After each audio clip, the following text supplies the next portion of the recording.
السلام علیکم ورحمۃ اللہ وبرکاتہ نحمده ونصلی علی رسولہ الکریم اما بعد۔ آج کا سبق سن لیجئے۔ آج کے سبق کی سرخی ہے سخاوت سے دوستی کیجئے، پارٹ نمبر 71۔ رسول اللہ صلی اللہ علیہ وسلم کی مجلس میں جب مشورہ ہوتا تو حضرت ابوبکر رضی اللہ تعالی عنہ کے لیے خاص طور پر ایک گدی بچھائی جاتی تھی اور صدیق اکبر رضی اللہ تعالی عنہ اس پر آ کر بیٹھتے تھے حضور صلی اللہ علیہ وسلم کی داہنی طرف۔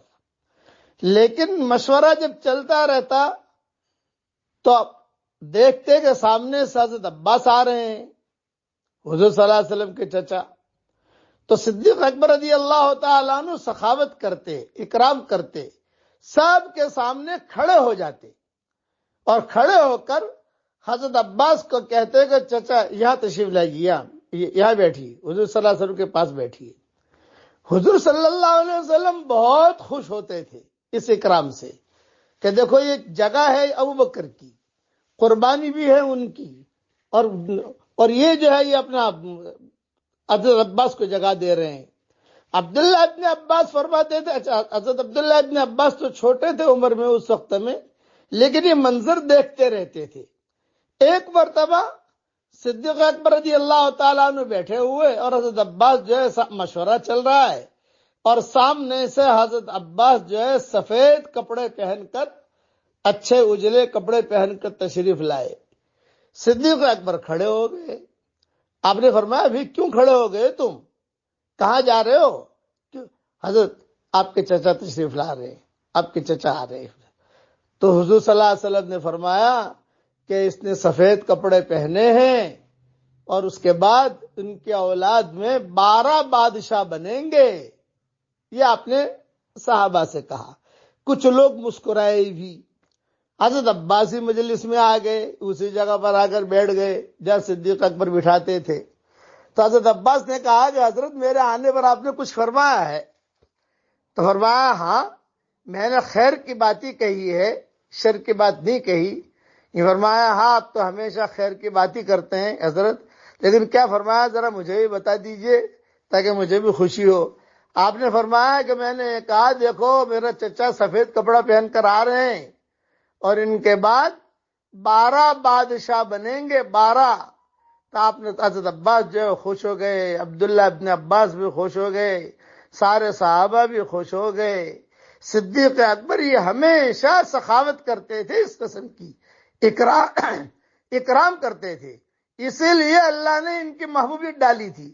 آپ دوسروں کے ساتھ اکرام اور سخاوت کا معاملہ کرو گے تو دوسرے آپ کے ساتھ کریں گے، اور اگر دوسروں کو نظر انداز کرو گے تو لوگ آپ کو بھی اندر نظر انداز کریں گے۔ اس وقت ہم شر القرون میں چل رہے ہیں، یہ ذہن میں رکھنا۔